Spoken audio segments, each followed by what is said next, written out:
Ju njohim me edicionin informativ të lajmeve. Kjo është Radio 7. Koalicioni Vlen reagoi ashpër ndaj BDI-s duke akuzuar për dështime të njëpasnjëshme gjatë 2 dekadave në pushtet në Maqedoninë e Veriut. Sipas Vlenit, BDI ka 20 vjet që ka qenë pjesë e qeverive dhe përtej populizmit me të ashtu quajturat arritje për shqiptarët nuk patën kurfar peshe reale politike. Në reagimin e koalicionit Vlen përmendet dhe emri Artan Grupit për të cilin thuhet se si kutia e zezë e BDI-s mban peng të paktën 5 funksionarë aktual partijak. Në fund koalicioni thekson se po jep një leksion të vërtet për mënyrën se si duhet të trajtohen çështjet me interese lartë për shqiptarët. Kryeministri i Kosovës Albin Kurti paralajmëroi se nëse vendi shkon sërish në zgjedhjet parakoshme të paktën 10 milionë euro do të jenë kostot për ekonominë e vendit. Nëse shkojmë në zgjedhje të reja, së paku 10 milion euro ato kushtojnë për organizimin e tyre. Nëse shkojmë në zgjedhje të reja, për shkak se nuk do të funksionojë kuvendi i Republikës, do të humbim 10 milion euro së shteti. Dhe nëse shkojmë në zgjedhje të reja, nuk do të kemi zgjedhje. Me qenë se sërish do të na duhet të shkojmë në zgjedhje të reja. E pas atyre sërish do të na duhet të shkojmë në zgjedhje të reja. Me qenë se unë nuk e di se si mund të kemi 80 deputet. Pas provurimit të klinikës së re të kardiologjisë në Prishtinë, Albin Kurti fajsoi opozitën për dështimin e bisedimeve. Mazhoronca i ka 66 deputet. 66 deputet. Partia si ka 15 deputet. I kam ofruar të bëhet kryetari i tyre zëvendësi, që i bie në mungesë timen ai t'ju heq mbledhjes dhe 4 ministri.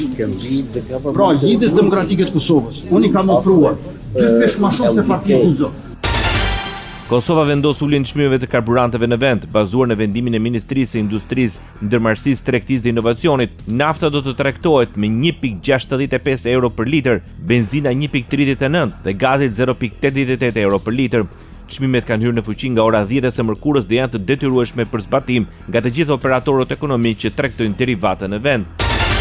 Njëkohë që Kosova ul çmimet e hidrokarbureve në Shqipëri, çmimet e naftës po rriten. Bordi i Transparencës rriti me 5 lekë çmimin e naftës. Duke nisur nga ora 12:30 nafta shitet me 202 lekë për litër, ndërsa benzina rritet me 4 lekë do të shitet me 176 lekë për litër.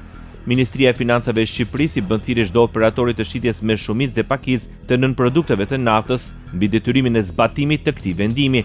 Në rast të shkeljeve të konstatuara nga operatorë të ndryshëm do të vendoset pezullimi i aktivitetit. Bota.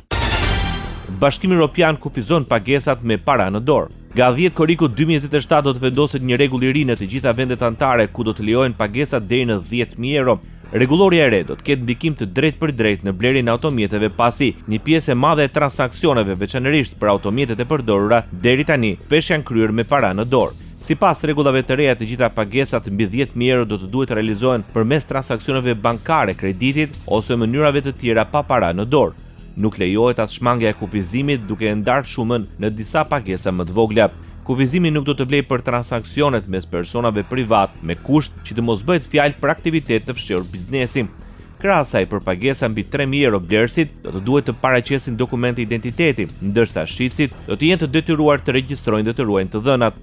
Qëllimi kryesor i masës është rritja e kontrollit mbi transfertat financiare dhe parandalimi i pastrimit parave dhe transaksioneve ilegale, të cilat shpesh lidhen me pagesat e mëdha në kesh. Ndoqët lajmet shkurt në Radio 7, zëri pozitiv i qytetit.